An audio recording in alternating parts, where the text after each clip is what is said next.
에스겔 33장 23절에서 29절 말씀을 통해서 하나님께로부터 오는 복과 화라는 제목으로 하나님 말씀 함께 나누겠습니다. 이스라엘의 왕정 시대가 시작된 것이 사사 시대가 마감이 되고 왕정 시대가 시작이 되었죠. 그래서 우리는 보통 이스라엘의 마지막 사사를 누구로 인정을 합니까? 사무엘을 인정을 합니다. 그러니까 사무엘이 당시 있었을 때 백성들이 우리에게 왕을 세워달라고 요구를 하죠. 다른 나라들처럼 우리도 왕을 세워주세요. 그래서 이스라엘의 처음으로 왕이 된 사람이 바로 사울 왕입니다. 사울 왕이 1대 왕이고요. 그 다음으로 왕이 된 사람은 잘 아시지만 목동이었던 다윗이 두 번째 왕이에요. 그리고 세 번째 왕은 누구였죠? 솔로몬. 지혜의 왕 솔로몬입니다.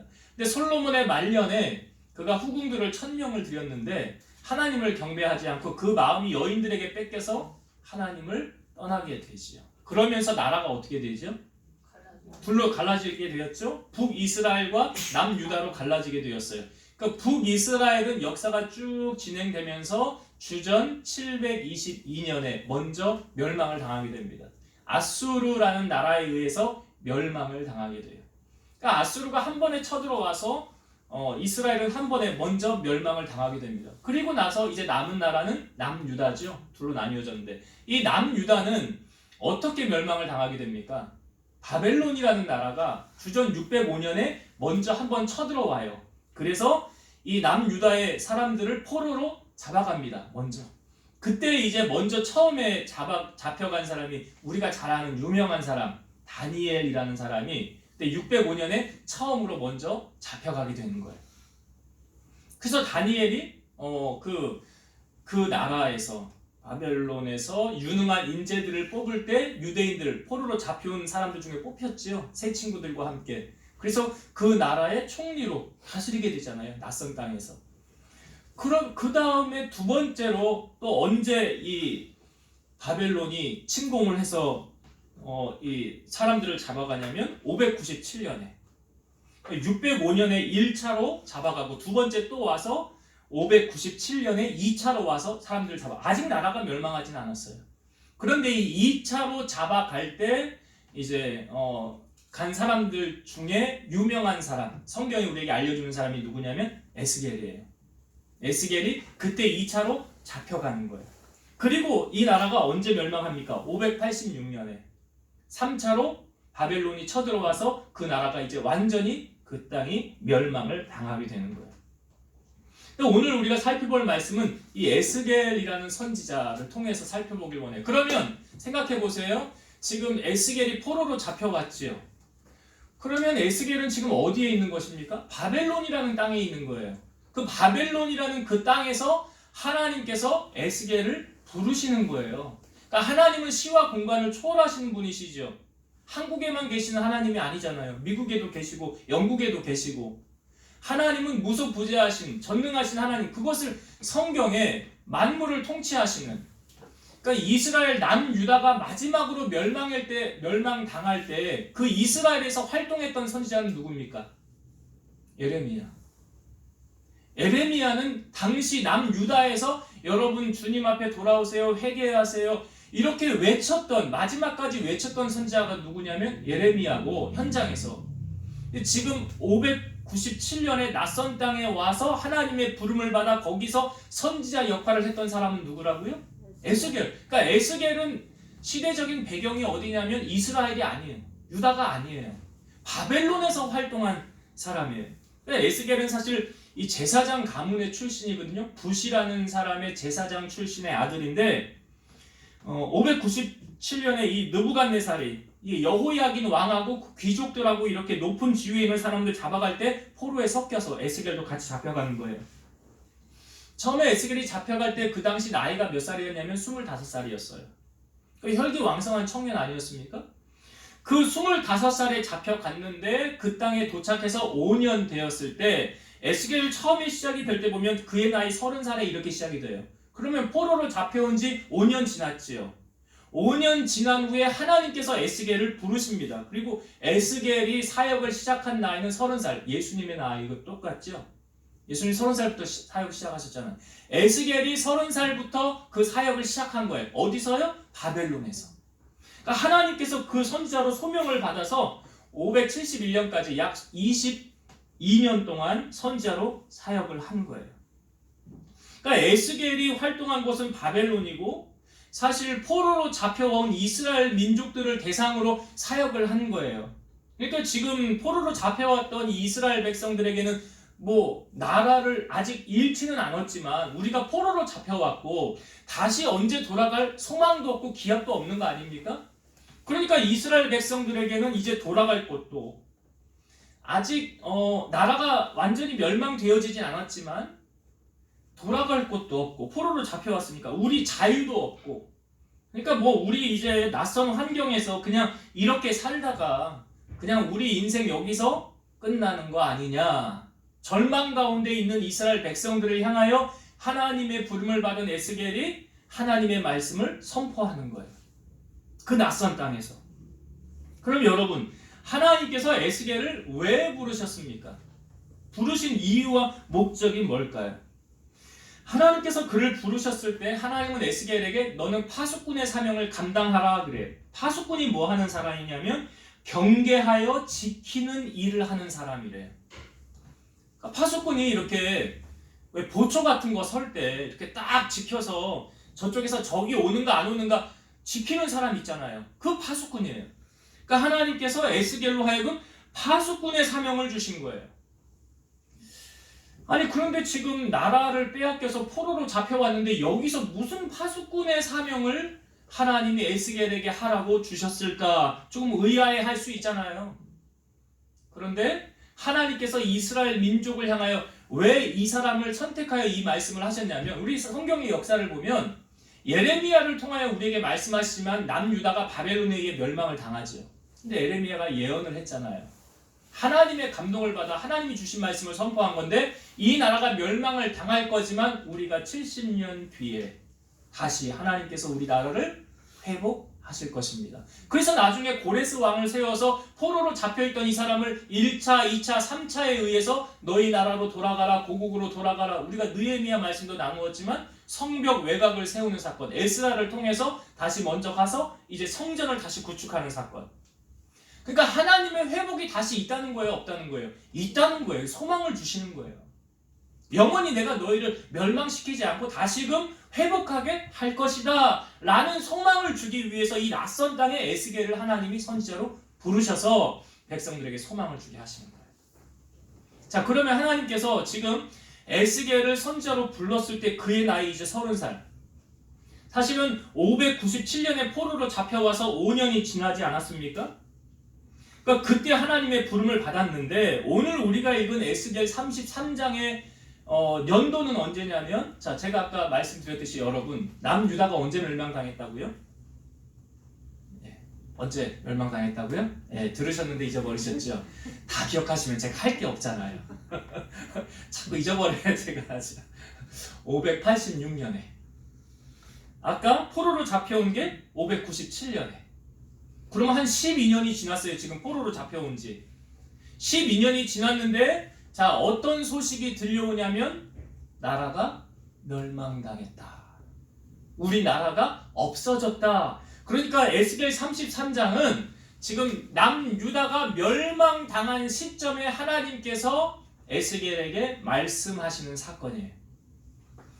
자, 하나님께서 에스겔에게 그러면 그 사명이라는 것을 파수꾼의 사명을 주었다고 그랬죠. 자, 이 부분은 성경을 한번 읽으면서 말씀을 나눌게요. 에스겔 33장 1절부터 봅시다. 에스겔 33장 1절. 지금 이 배경이 남유다가 멸망한 시점이에요. 1절부터 제가 쭉 읽어볼게요. 읽으면서 무엇을 우리가 알아야 되냐면 하나님께서 에스겔에게 주신 사명이 뭔가를 보세요. 33장 1절부터 봅니다. 여호와의 말씀이 내게 에스겔에게 임하여 이르시되 인자야. 하나님께서 에스겔에게 말씀하신 거. 인자야 너는 내 민족에게 말하여 이르기를 가령 내가 칼을 한 땅에 임하게 한다 하자. 그 땅 백성이 자기들 가운데에 하나를 택하여 파수꾼을 삼은 그 사람이 그 땅에 칼이 임함을 보고 나팔을 불어 백성에게 경고하되. 자, 여기 파수꾼은 누구를 비유하는 거예요? 그 한 사람, 에스겔이죠. 하나님 에스겔을 택하여서 파수꾼으로 삼아서 그 에스겔이 이제 선포하는 거예요. 많은 백성에게 경고를 하되. 자, 4절. 그들이 나팔 소리를 듣고도 정신 차리지 아니하므로 그 임하는 칼에 제거함을 당하면 그 피가 자기의 머리로 돌아갈 것이라. 그가 경고를 받았던들 자기 생명을 보존하였을 것이나 나팔 소리를 듣고도 경고를 받지 아니하였으니 그 피가 자기에게로 돌아가리라. 자, 여기 무슨 말을 하고 있는 것입니까? 이거는 지금 파수꾼이 경고를 받아서 나팔을, 그러니까 파수꾼이 외치는 거예요. 여러분, 죄악에서 돌이키십시오. 하나님께 돌아오십시오. 여러분, 정신 차리셔야 됩니다. 그렇게 살면 안 됩니다. 하나님께 회복하세요. 라고 말하는 거예요. 그런데 그들이 그 파수꾼의 말을 듣고도 여기 정신을 차리지 않았다고 그러죠. 그 말대로 행하지 않은 거예요. 그러면 어떻게 됩니까? 그들이 그 칼에 제거를 당했다는 표현이 뭐예요? 죽었다는 거예요. 죄악으로 말미암아 죽었다는 거예요. 그런데 그 피가 자기에게로 돌아간다라고 말하고 있고, 5절에는 이 말씀이죠. 그가 경고를 받았던들 자기 생명을 보존하였을. 그러니까 경고를 받아서 돌이키면 자기 생명을 보존했을 거라는 거예요. 살았을 거라는 거예요. 근데 나팔 소리를 듣고도, 파수꾼의 외침을 듣고도 경고를 받지 않았으니 그 피가 자기에게로 돌아갈 거죠. 이 사람은 그러니까 파수꾼이 외쳤는데도 안 들은 거잖아요.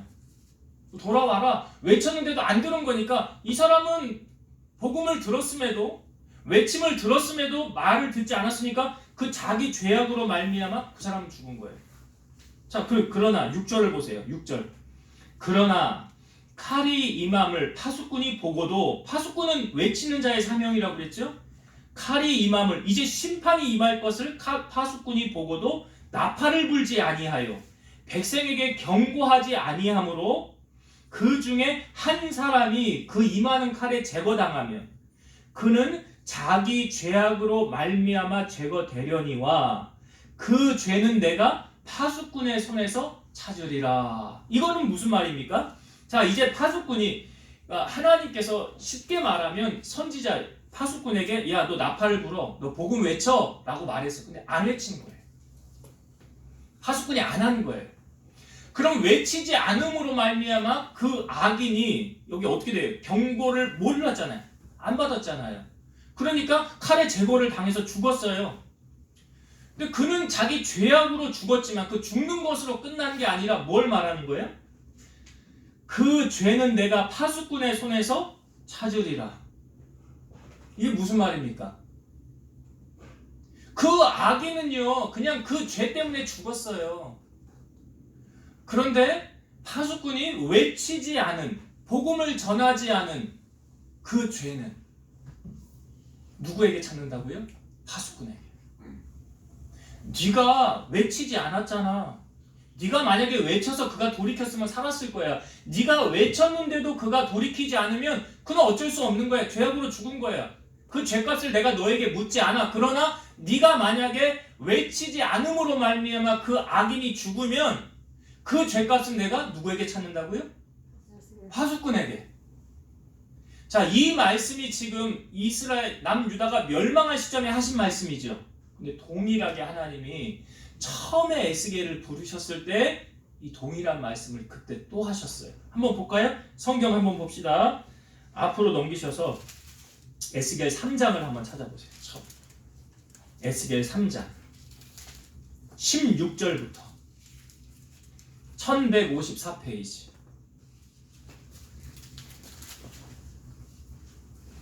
에스겔 3장 자 16절. 이건 하나님께서 에스겔을 이제 30살 되었을 때 처음 부르셨을 때, 파수꾼으로 부르셨을 때 하셨던 말씀이에요. 오늘 우리가 읽은 본문하고 거의 내용은 비슷합니다. 제가 16절부터 읽어볼게요. 7일 후에 여호와의 말씀이 내게 임하여 이르시되 인자야, 내가 너를 이스라엘 족속의 파수꾼으로 세웠으니 너는 내 입의 말을 듣고 나를 대신하여 그들을 깨우치라. 가령 내가 악인에게 말하기를 너는 꼭 죽으리라 할 때에 네가 깨우치지 아니하거나 말로 악인에게 일러서 그의 악한 길을 떠나 생명을 구원하게 하지 아니하면 그 악인은 그의 죄악 중에서 죽으려니와 내가 그의 핏값을 내 손에서 찾을 것이고. 이해되십니까 여러분? 악인에게 너 파수꾼 내가 너에게 말 줬지 이거 가서 외쳐라 그랬는데 외치지 않았어요.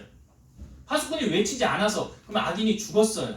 그러면 그 악인은 죄악으로 말미암아 죽었으나 여기 뭐 그의 핏값은 내가 너의 손 파수꾼의 손에서 찾을 것이다. 19절 봅시다.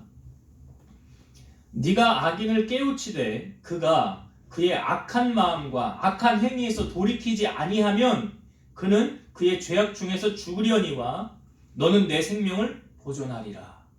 그러니까 외치라고 해서 외쳤어요. 파수꾼이 이번에는. 근데 이 악인이 돌이켜요? 안 돌이켜요? 안 돌이켜서 죽었어요.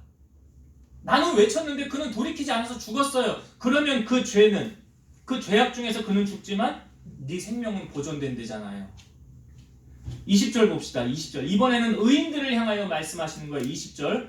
또 의인이 그의 공의에서 돌이켜 악을 행할 때에는 이미 행한 그의 공의는 기억할 바 아니라 내가 그 앞에 거치는 것을 두면 그가 죽을지니 이는 네가 그를 깨우치지 않음이니라. 그는 그의 죄 중에서 죽으려니와 그의 핏값은 내가 내 손에서 찾으리라. 여기는 의인에 대해서 말하죠. 의인이 악을 행하게 될 때 네가 가서 외쳐라. 외쳐라. 근데 외치는데 그가 깨우치지 않으면 죽는데 의인도 죽은데 죽게 될 것인데 그 죄악 중에서 죽지만 그 핏값은 내가 내 손에서 찾으리라. 그러니까 의인들을 향하여도 파수꾼이 외치지 않으면 하나님은 외쳐라 그랬는데 외치지 않으면 그 의인도 죽는다 죄악으로. 그러나 그 핏값은 내가 네 손에서 찾을 것이다. 21절까지만 볼게요. 그러나 네가 그 의인을 깨우쳐 범죄하지 아니하게 함으로 그가 범죄하지 아니하면 정령 살리니 이는 깨우침을 받음이며 너도 내 영혼을 보존하리라. 그러니까 의인이 죄악으로 가요. 그걸 파수꾼이 봤어요. 그걸 외쳤어요. 당신 그렇게 하면 안 돼요. 하나님께 돌아와야 돼요. 라고 말해서 이 의인이 돌아오면 죽는데요, 산대요. 산다. 그리고 내 영혼도 보존될 것이다. 이것을 처음 에스겔 선지자를 하나님이 부름을 받았을 때 30살에 하셨던 말씀이고 오늘 우리가 에스겔 33장은 12년이 지나서 남유다가 멸망할 때 하셨던 말씀. 내용은 동일합니다. 왜 에스겔에게 이 말씀을 하셨습니까? 왜 파수꾼으로 그를 부르신 것입니까? 하나님의 뜻을 그들에게 알리라라는 거예요. 디모데후서 4장 2절 너는 말씀을 전파하라. 때를 얻든지 못 얻든지 항상 힘쓰라. 범사의 오래 참음과 가르침으로 경책하며 경계하며 권하라. 우리에게 하신 말씀이에요. 너는 말씀을 전파하라. 때를 얻든지 못 얻든지 항상 힘쓰라. 그러니까 이 파수꾼이 하나님께서 주신 감동 그 말씀을 받았음에도 전하지 않으면 그 핏값을 네 손에서 찾는다 그러잖아요. 하나님이. 전하지 않으면. 마태복음 24장 14절 이 천국 복음이 모든 민족에게 증언되기 위하여 온 세상에 전파되리니 그제야 끝이 오리라. 주님 언제 오신다고요? 복음이 땅 끝까지 증거되어지면. 근데 주님 오시는 거예요. 우리가 저번 주에도 말씀을 나누었을 때 한 주간 묵상할 말씀 제가 로마서 10장 15절 말씀을 한 주간 묵상하자고 보냈었는데 거기 로마서 10장 14절과 15절 제가 다시 읽어볼게요. 그런즉 그들이 믿지 아니하는 이를 어찌 부르리요? 듣지도 못한 이를 어찌 믿으리요? 전파하는 자가 없이 어찌 들으리요? 보내심을 받지 아니하였으면 어찌 전파하리요? 기록된 바 아름답도다. 좋은 소식을 전하는 자들의 발이함과 같으니라. 사실 이 말씀이 그러니까 복음을 전하는 자들의 발이 아름답대잖아요. 이 말씀을 사실은 거꾸로 읽으면 더 이해가 돼요. 이렇게 되는 거예요. 보내심을 받지 아니하였으면 어떻게 전파하느냐. 에스겔이 지금 누구로부터 보내심을 받았어요? 하나님께로부터. 그러니까 하나님은 보내신 거 아니에요. 그러니까 보내는 자가 없으면 듣지 못한다는 거예요. 전파하는 자가 없이 어찌 들으리요? 맞지요? 누군가 전파해야 듣잖아요. 듣지도 못한 일을 어찌 믿으리요? 아무도 전해주지 않았는데 믿을 수 있어요? 못 믿어요? 못 믿는 거죠. 믿지 아니하는 일을 어찌 부르리요? 제가 이걸 지금 거꾸로 읽어서 여러분들에게 말씀을 드립니다. 그러니까 가장 먼저의 순서는 무엇이에요? 하나님의 부름을 받은 파수꾼이 하나님께로부터 보냄을 받는 거잖아요. 보내져서 그 사람 뭐 해야 되는 거예요? 전하는 거예요. 하나님 뜻을. 지금 에스겔이 이 낯선 땅, 이 바벨론에 와서 지금 파수꾼의 사명, 하나님이 나에게 주신 그 사명 전하는 거 아닙니까? 예수님이 오시기 전에 예수님의 길을 예비한 사람 누구죠? 세례 요한이죠. 세례 요한이 이렇게 말했어요. 회개하라, 천국이 가까이 왔느니라, 이렇게 말씀하고, 마태복음 3장 11, 12절 나는 너희로 회개하게 하기 위하여 물로 세례를 베풀거니와 내 뒤에 오시는 이는 나보다 능력이 많으시니 나는 그의 신을 들기도 감당하지 못하겠노라. 그는 성령과 불로 너희에게 세례를 베푸실 것이요 손에 키를 들고 자기의 타작마당을 정하게 하사 알곡은 모아 곳간에 들이고, 이 곳간이 어디예요? 천국이죠. 쭉정이는 꺼지지 않는 불에 태우시리라. 이 불은 어디예요? 분명히 말하고 있잖아요. 천국과 지옥을. 누가요? 세례 요한이. 여러분, 구원은 우리의 영역 아니에요. 구원은 하나님의 영역이에요. 하나님께서 하시지만 먼저 하나님이 우리를 부르셨지요. 하나님 우리 불렀기 때문에 우리가 이 자리에 앉아 있는 거예요. 그러니까 우리를 하나님이 부르시면 우리가 축복의 통로의 역할을 감당하라는 거예요. 즉 파수꾼의 사명을 우리가 감당해야 되는 거예요. 사도행전 4장 12절 다른 이로서는 구원을 받을 수 없나니 천하 사람 중에 구원을 받을 만한 다른 이름을 우리에게 주신 일이 없음이라 하였더라. 구원은 오직이요 예수 그리스도의 이름으로만, 주님으로만 구원받을 수 있는 거예요. 그래서 여러분, 오늘 하나님이 우리를 왜 부르셨나, 에스겔을 왜 부르셨나 여러분 생각하셔야 돼요. 악인들을 향하여 하나님의 감동주 선포하라고 하면 선포해야 돼. 듣든지 아니 듣든지. 내가 선포했지만 그가 돌이키지 않아. 그럼 그 죄악으로 죽어. 그러나 그의 핏값을 하나님이 나에게서 찾지는 않으신다는 사실. 그러나 내가 전하지 않으면 책임을 물으신다. 오늘 에스겔에게 그 말씀을 오늘 우리에게도 하신다는 거예요. 자, 오늘 에스겔 33장은 제가 역사적인 사건이 있는 해라고 했었죠. 586년에 하나님께서 에스겔에게 하셨던 말씀이에요. 그러니까 포로로 잡혀온 지 12년이 지났어요. 그때 어떤 일이 있었다고 했습니까? 남유다가 멸망을 당한 해예요. 오늘 에스겔 33장에 보면 어떤 사람이 에스겔에게 옵니다.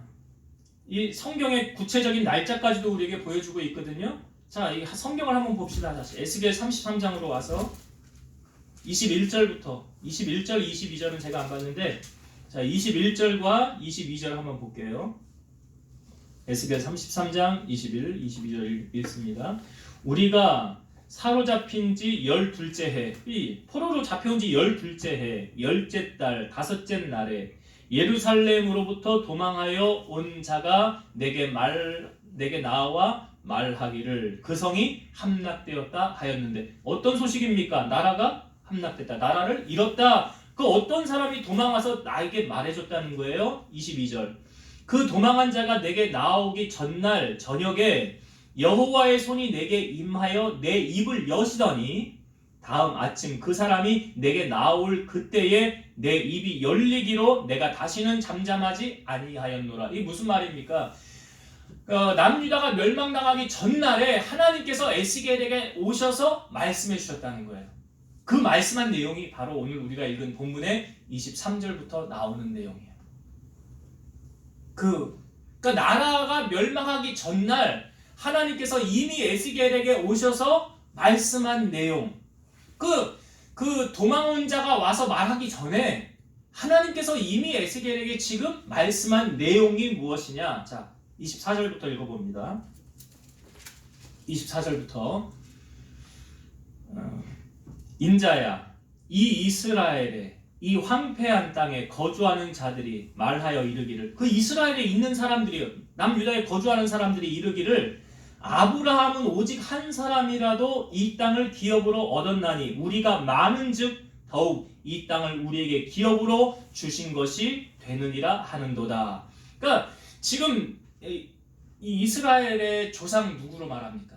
아브라함이잖아요. 그 아브라함 한 사람으로 하나님이 이 땅을 우리에게 축복해 주셨는데 우리는 지금 아브라함은 한 사람이지만 우리는 얼마나 많으냐 이 말이에요. 아브라함은 한 사람으로 그 축복을 하나님이 받았는데 하물며 우리는 얼마나 많냐.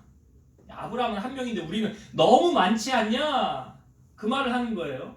자 25절 그러므로 너는 그들에게 이르기를 주 여호와께서 이같이 말씀하시되 너희가 고기를 핏째 먹으며 너희 우상들에게 눈을 들며 피를 흘리니 그 땅이 너희의 기업이 될까 보냐. 이게 무슨 말입니까? 왜 제사할 때요 하나님께서 너희 피는 먹지 말라고 그랬잖아요. 그런데 짐승을 피와 지금 같이 먹었더라 그렇죠? 그리고 여기 온갖 우상을 섬겼다는 것을 말하고 있잖아요. 너희가 우상에게 눈을 들며 이게 뭐예요? 우상 섬긴 거예요. 우상 섬긴 거. 그리고 여기 피를 흘리니 라는 건 죄 없는 사람들을 죽이는 거예요. 이런 너희들에게 내가 어찌 그 땅을 너희에게 넘겨주겠느냐. 지금 이스라엘의 상황, 시대적인 배경을 이렇다라는 것을 하나님이 알려주시는 거잖아요. 자 26절 너희가 칼을 믿어 가증한 일을 행하며 각기 이웃의 아내를 더럽히니 그 땅이 너희의 기업이 될까 보냐. 여기 뭐 칼을 믿어라는 건 무엇입니까? 칼의 힘을 믿었다는 거예요. 하나님 믿지 않은 거예요. 하나님 의지하지 않은 거예요. 세상 권력 믿고 재력가 의지했다는 거예요. 그리고 흉악한 짓을 하고 이웃의 아내를 더럽히는데 내가 그 땅을 너에게 주겠느냐. 27절부터 너는 그들에게 이르기를 주 여호와께서 이같이 말씀하시되 내가 나의 삶을 두고 맹세하노니 황무지에 있는 자는 칼에 엎드려 드리고 들에 있는 자는 들짐승에게 넘겨 먹히게 하고 산성과 굴에 있는 자는 전염병에 죽게 하리라. 이게 무슨 말입니까? 이제 하나님께서 어떻게 하신다는 거예요? 그 땅을 심판하신다는 거예요. 하나님께서 여기 나오잖아요. 황무지에 있는 자는 칼에 엎드려지고 이 적이 와서 여러분 하나님께서 심판하실 때 솔로몬에게도 이렇게 하셨죠. 옆 나라를 들어서 그 나라를 치잖아요. 지금 바벨론이라는 나라를 들어서 남유다를 치는 거예요. 칼에 엎드려지고 도망가고 들에 있는 자는 짐승에게 먹히고 여기 전염병에 죽게 하리라. 그리고 그 땅에는 어떻게 된대? 황폐하게 된다는 거예요. 그러니까 여러분 보세요. 하나님께서 왜 이 땅을 지금 이렇게 심판하시는 겁니까? 여러분 우리가 하나님은 사랑이시라 그러는데요. 하나님은 공의의 하나님이세요. 공의의 하나님. 무슨 말입니까? 공의의 하나님이 잘한 자에게는 상을 주시고 못한 자에게는 벌을 주시는 거예요. 상과 벌이 누구로부터 나와요? 하나님께로부터. 요한복음 5장 29절 선한 일을 행한 자는 생명의 부활로 악한 일을 행한 자는 심판의 부활로 나오리라. 로마서 6장 23절 죄의 싹은 뭐래요? 그래 아시잖아요. 지금 이스라엘 백성들의 죄의 결과가 뭐예요? 사망이에요. 그걸 성경이 지금 우리에게 말하고 있는 거예요. 갈라디아서 6장 7절과 8절 스스로 속이지 말라. 하나님은 업신여김을 받지 아니하시나니 사람이 무엇으로 심든지 그대로 거두리라. 자기의 육체를 위하여 심는 자는 육체로부터 썩어질 것을 거두고 성령을 위하여 심는 자는 성령으로부터 영생을 거두리라. 지금 남유다가 멸망할 수밖에 없는 이유를 하나님이 에스겔에게 말씀하고 있는 거예요. 멸망할 수밖에 없잖아. 이렇게 하는데 사무엘 마지막 사사라고 그랬죠. 사무엘이 있었을 때 이스라엘 백성들을 향하여 만일 너희가 전심으로 여호와께 돌아오려거든 이방 신들과 아스타롯을 너희 중에서 제거하고 너희 마음을 여호와께로 향하여 그 하나님만을 섬겨라. 미스바로 모여라. 회개의 성회가 열렸어요. 그때 블레셋이 알고 쳐들어온다고 할 때 이스라엘 백성들이 사무엘에게 뭐라고 그러냐면 우리를 위하여 하나님 앞에 기도해 주세요. 그래서 사무엘이 온전한 양 하나를 가져다가 하나님 앞에 번제 예배 드린 거예요. 그리고 하나님 앞에 기도했더니 하나님께서 응답하셨더라. 그 다음에 어떤 일이 일어났습니까? 블레셋의 하나님이 번개를 떨어뜨린 거예요. 그냥 블레셋에 그 전쟁 해보지도 않고 패했어. 블레셋이. 누가 이긴 거예요? 이스라엘이 이긴 거예요. 그럼 전쟁의 승패는 어디서 결정난다고요? 그래요. 하나님 손 안에서. 하나님 손 안에서. 지금 안타깝지만 남유다가 멸망한 것도 하나님이 멸망케 한 거 아닙니까? 그 전에 블레셋과 싸움에서 이긴 것도 하나님이 이기게 하신 거잖아요. 아주 오늘 본문하고 대조적인 사건을 성경은 우리에게 보여주고 있습니다. 여러분, 우리가 신앙생활 하면서요, 악은 모양이라도 버려라 그랬어요. 그래서 선한 데는 지혜롭고 악한 데는 미련하라 그랬어요. 호세아 4장 6절, 내 백성이 지식이 없으므로 망하는도다. 네가 지식을 버렸으니 나도 너를 버려 내 제사장이 되지 못하게 할 것이요, 네가 네 하나님의 율법을 잊었으니 나도 내 자녀들을 잊어버리리라. 그러니까 하나님은 하나님을 사랑하는 자를 하나님도 사랑해요. 하나님을 멸시하는 자 하나님도 멸시해요. 어쩔 수 없는 하나님의 속성이 뭐예요? 공의의 하나님이시기 때문에 그래요. 그래서 하나님을 가까이 하고 하나님을 사랑하는 자 하나님 사랑을 덧입어요. 하나님을 만나요. 그러나 하나님 없이도 살아. 하나님 필요 없어 라는 사람에게 하나님이 너 나를 돌아와라. 내가 너를 선택해놓으라. 그런 하나님 아니에요. 물론 하나님은 모든 사람이 구원을 얻기는 원하시죠. 하나님이 멸망하기를 원하시는 하나님이 아니에요. 그래서 호세아 6장 3절, 그러므로 우리가 여호와를 알자. 힘써 여호와를 알자. 그의 나타나심은 새벽빛같이 어김없나니 비와 같이 땅을 적시는 늦은 비와 같이 우리에게 임하시리라 하니라. 그러니까 성경에 보면 하나님을 알지 못함으로 망한다. 하나님 모르면 망하는 거예요. 여러분, 나라를 잃고 멸망한 사건과 나라의 위기 앞에 회복된 사건, 그러니까 단순한 원리죠. 하나님을 붙잡으면 승리하지만 하나님을 떠나면, 죄악으로 가면 결국은 패망하게 되어진다 라는 것을 하나님께서 에스겔을 통하여 말씀하게 하시는 거예요.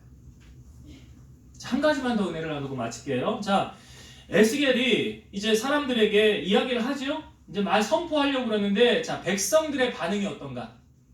백성들의 반응, 그 포로로 같이 잡혀왔던 그 백성들의 반응을 한번 봅시다. 자, 30절부터 마지막 단락에 있는 말씀 내용만 보고 마칠게요. 30절, 인자야, 내 민족이 담 곁에서와 집 문에서 너에 대하여 말하며 각각 그 형제와 더불어 말하여 이르기를, 자, 가서 여호와께로부터 무슨 말씀이 나오는가 들어보자 하고 백성이 모이는 것 같이 내게 나오며 내 백성처럼 네 앞에 앉아서 네 말을 들으나 그대로 행하지 아니하니 이는 그 입으로는 사랑을 나타내어도 마음으로는 이익을 나름이라. 자, 그 백성들이 야, 에스겔에게 한번 가보자. 그 입에 통해서 하나님께서 말씀하신다고 하는데 무슨 말을 하는지 가서 드러나보자 하고 백성들이 모여서 그 앞에서 말을 듣는데 그들의 마음을 어떻게 우리에게 보여주고 있습니까? 여기 31절, 백성이 모이는 것 같이 내게 나오며 내 백성처럼 네 앞에 앉아서 네 말을 들으나 그대로 행하지 아니하니. 하나님의 말씀을 듣기는 듣는데 행해요? 안 행해요? 안 행한데 이유가 뭐래요? 그 다음에 나오죠. 31절, 이는 그 입으로는 사랑을 나타내어도 마음으로는 이익을 따름이라. 무슨 말입니까? 이 무슨 말이에요?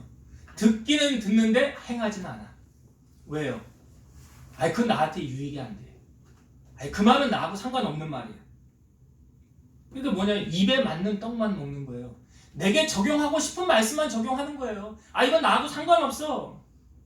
자기 사업과 이익에 유리한 것만 들으려고 쫓아다니는 거예요. 그래서 여러분, 말세에 잘 들어보세요. 디모데후서 4장 3절과 4절, 때가 이르리니 사람이 바른 교훈을 받지 아니하며 귀가 가려워서 자기의 사육을 따를 스승을 많이 두고 또 그 귀를 진리에서 돌이켜 허탄한 이야기를 따르리라. 말세에 사람들이 자기 귀에 듣기 좋은 소리만 들으려고 스승을 많이 둔대요. 좋은 말만 해주는 그런 사람, 내게 좋은. 그러니까 바른 교훈을 안 듣는다는 거예요. 지금 에스겔이 말하고 있잖아요, 백성들에게. 그 바른 교훈은 안 들어. 안 듣고 나에게 유리한 것만, 내게 이익이 되는 것만, 그것만 들어. 근데 여러분 32절과 33절도 한번 봅시다. 32절, 33절. 그들은 네가, 여기 에스겔이죠. 네가 고운 음성으로 사랑의 노래를 하며 음악을 잘하는 자같이 여겼나니 내 말을 듣고도 행하지 아니하거니와 그 말이 응하리니 응할 때에는 그들이 한 선지자가 자기 가운데 있었음을 알리라. 그러니까 에스겔의 말이 응한다는 거예요, 안 응한다는 거예요? 이루어진다. 왜? 에스겔이 사람의 말을 한 거 아니니까. 하나님의 말씀한 거니까. 근데 여러분 32절을 한번 다시 보세요. 32절 보면서 누구 생각나나 한번 보세요. 그들은 네가 고운 음성으로 사랑의 노래를 하며 음악을 잘하는 자같이 여겼나니. 누구 생각납니까? 다윗. 우리 집사님은 다윗이 생각나는구나. 네, 다윗 생각나요? 네. 나는 왜 이 말씀을 읽으면서 내 생각이 나는지 몰라. 나는 이 말씀 읽으면서 하나님이 이거 나네? 나 그렇게 봤어요. 이거 나잖아. 이거 나네. 여러분들은 그렇게 안 믿어도 상관없어. 그냥 나는 그렇게 읽었다는 거, 그렇게 왔다는 거야. 내게는 감동이, 나한테는. 네가 고운 음성으로 사랑의 노래를 하며, 저 음악 잘하지 못해요. 음악을 잘하는 자같이 여겼나니. 근데 그 다음에 보세요. 네 말을 듣고도 행하지 아니하거니와. 여러분 참 조심스러운데, 여러분 제가 여기서 말씀을 전할 때 혹시 제 말로 들으세요? 하나님 말씀으로 들으세요? 네? 그렇죠? 그럼 하나님 말씀으로 들으면 순종해야 돼요? 하지 말아야 돼요? 순종해야 되는. 해야 되는 데는 또 뭐야? 해야 되는데 잘 못한다는 거예요? 그러면 이 말이 맞네. 네 말을 듣고도 행하지 아니하거니와. 저는 설교를 준비하면서 우리 성도들이 말씀 듣고 나 이 말씀대로 살아야지 하고 발버둥 치며 할 수만 있으면 이 말씀대로 살아야지. 내가 이 말씀 내게 주신 말씀이니까 이 말씀대로 해야지. 그렇게 살았으면 하는 성도들이 다 되었으면 좋겠어요. 그렇게 발버둥 치며 말씀에 처절하게 이 말씀 붙잡고 살아갈 수 있는. 근데 지금 에스겔이 거기 있는 사람들에게 말했지만 들어요, 안 들어요? 안 듣는 데잖아요. 이유가 뭐래요? 31절에 나오죠, 뒤에. 입으로는 사랑을 나타내어도 마음에는 이익을 따릅니다. 저건 그 말씀은 내 말씀 아니야. 저 집사, 저 권사에게 하는 말씀이잖아. 나하고는 상관없는 거야. 이런 사람 은혜 받아요, 못 받아요? 절대 못 받습니다. 말씀은 다 누구에게 하는 말씀이에요? 나에게 하는 말씀으로 받아야 은혜가 되는 거예요. 근데 오늘 이 말씀 33절에 보면 그 말씀이 응하리니 그러잖아요. 사람의 말이 아니기 때문에. 하나님의 말씀. 저는 설교 준비하면서 나 하나님 감사하다라고 느끼면서 내가 이제 더 자신 있게 담대하게 말씀을 선포할 수 있는 이유가 뭐냐면 내가 이제 선포하면 되겠구나. 선포한 대로 되겠구나. 하나님이 보증하시겠구나. 책임져 주시겠구나. 왜? 내 말이 아니라 하나님 말씀이니까. 저는 그런 감동과 제가 더 은혜를 받았어요. 설교 준비하면서. 자, 이제 말씀을 정리하고 마치도록 하겠습니다. 여러분, 하나님께서 에스겔을 왜 부르셨다고요? 파수꾼이에요. 파수꾼은 뭐 하는 사명이에요? 외치는 사명이에요. 여러분, 에스겔을 하나님이 부르신 같이 오늘 우리를 하나님 불렀어요? 안 불렀어요? 부르신 거예요. 여러분 파수꾼으로 부른 거예요. 여러분의 삶의 현장에 악인을 만나든 의인을 만나든 뭐 해야 돼요? 우리는 오늘부터 전해야 돼요. 전하지 않으면 피값을 누구에게 묻는다고요? 나에게 묻는다고요. 그래서 우리가 전해야 된다라는 사명. 전해야 된다 사명. 두 번째, 자, 남유다가 지금 에스겔이 있는 장소는 바벨론이에요. 그런데 다음날 이스라엘에서 어떤 사람이 와서 나라가 멸망한 소식을 가지고 와요. 그런데 그 소식을 알리기 전에 이미 하나님께서 에스겔에게 말씀해 주셨어요. 그 땅이 계속 갈 것 같니? 안 간다. 그 땅이 멸망한다. 왜 멸망하는 줄 아니? 그 이유에 대해서 오늘 우리가 본문에 봤어요. 우상을 섬기고 권력을 의지하고 사람을 의지하고 하나님에게서 마음이 떠나고 온갖 죄악으로 넘쳐나고 그런 그 땅을 하나님이 그냥 보고만 계시겠어요? 그러니까 우리가 신앙생활하면서 제가 그래요. 죄를 왜 멀리 해야 됩니까? 우리가 다윗도 하나님 마음에 합한 자라고 그랬지만 다윗 죄 졌어요, 안 졌어요?